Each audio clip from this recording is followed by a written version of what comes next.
राधा स्वामी बाबा जी, राधा स्वामी हुजूर जी बाबा जी, कोशिश करने वालों की कभी हार नहीं होती। कम से कम 50 बार लाइन में आया हूं।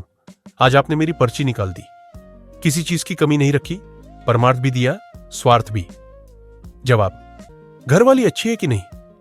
सवाल, हां जी बाबा जी, बहुत सारी दुनिया में ऐसी घर वाली नहीं होगी। जवाब, अच्छा, सास अच्छी है या नहीं?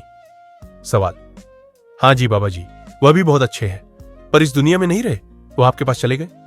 जवाब, चली गई या भेज दिया? सवाल, नहीं बाबा जी, चले गए। आपने सारा कुछ बहुत अच्छा दिया, नौकरी भी, सब कुछ। जवाब, बेटा, अगर इतना कुछ दिया है तो उसकी कद्र करें और शुक्र करें। लड़का, राधा स्वामी बाबा जी, शुक्रिया, आपने यह मौका दिया। पढ़ाई में मन नहीं लगता, मेरे +2 के पेपर है, आप कृपा करना। बाबा जी, नहीं मन लगता तो मेरी जगह होगा। पढ़ाई के मामले में मैं खुद मुश्किल से पास हुआ हूं। मेरी मां को किसी ने कहा था, दिमाग तो बहुत है, डंडे बिना नहीं पड़ता, पढ़ाई के लिए हुजूर से कहो। लड़का, हुजूर जी, कृपा करना। बाबा जी, देख कितनी जल्दी बदल गया। लड़का, राधा स्वामी बाबा जी, मुझे सिंगिंग का बहुत शौक है, मैं सिंगर बनना चाहता हूं और मैं गाने भी लिखता हूं। बाबा जी, बेटा, शौक तो सबको है, लेकिन इस वक्त हमें अपने पैरों पर खड़े होने की जरूरत है। जब पैरों पर खड़े हो गए, फिर अपने शौक भी पूरे करना। सवाल, राधा स्वामी बाबा जी, भजन सिमरन नहीं होता, और जब भजन सिमरन करने लगते हैं तो नींद आने लगती है। जवाब, बेटा, आज के दौर में इतनी टेंशन होती है कि जब मन शांत अवस्था में आता है तो नींद की तरफ बढ़ जाता है। हमें खुश होना चाहिए, कम से कम हमारी सूरत ऊपर उठती है। जब पता लगे फिर से सिमरन शुरू कर दो, लेकिन हमें इस मुकाम से आगे बढ़ना है। सवाल, बाबा जी, महाराज जी के बाद मैंने आपको अपने भाई के दर्जे पर माना है, हमेशा साथ रहना। जवाब, कोई नहीं। सवाल, राधा स्वामी बाबा जी, मेरी 2 विनतियां हैं।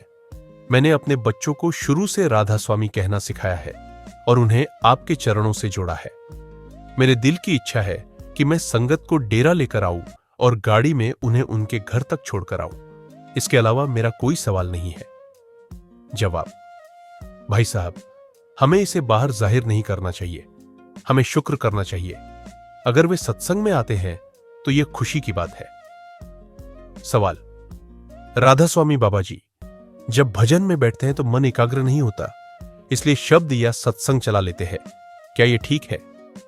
जवाब, बेटा, भजन सिमरन मन को एकाग्र करने के लिए करते हैं। अगर शब्द या सत्संग चलाओगे तो ध्यान उन्हीं चीजों की तरफ चला जाएगा। मन कैसे एकाग्र होगा? भजन सिमरन के समय सिर्फ भजन सिमरन ही करना चाहिए।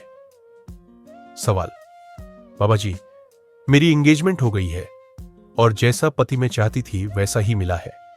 कृपा करके हमें दोनों को साथ साथ सत्संग सुनने आने का मौका दें।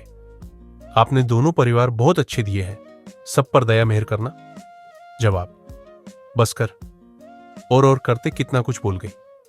सवाल, बाबा जी, मुझे बहुत डर लगता है और रात को कई बार डर के मारे चीख निकल जाती है। मेरी स्पाइन के भी कई ऑपरेशन हुए हैं, क्या इसी वजह से होता है? जवाब, नहीं बेटा, हमें इस पर ध्यान नहीं देना चाहिए। जब भी ऐसा हो, भजन सिमरन शुरू कर देना। सवाल, बाबा जी, हम 3 बहनें हैं और हमें अपने माँ बाप की बहुत चिंता रहती है। जब हमारी शादी हो जाएगी तो पीछे उनका ध्यान कौन रखेगा? जवाब, बेटा, कहां लिखा है कि मां बाप का ध्यान सिर्फ बेटे ही रखते हैं? मां बाप की खुशी तो इसी में होती है कि उनके बच्चे अच्छे घर में सेटल हो जाए। जब तुम अपने पैरों पर खड़ी हो जाओगी, उनकी चिंता अपने आप खत्म हो जाएगी। सवाल, बाबा जी, जब हम कोई भी काम करते हैं तो लोग कहते हैं फेलियर इज की टू सक्सेस, लेकिन जब वो चीज पूरी नहीं हो पाती तो कोई भी इस बात को नहीं मानता और बहुत कुछ सुनने को मिलता है। जवाब, बेटा, हमें लोगों की बातों पर ध्यान नहीं देना चाहिए। 4 लोग अच्छा कहेंगे तो 4 बुरा भी कहेंगे। दुनिया का तो यही काम है। हमें हार नहीं माननी है, मेहनत करते रहना है।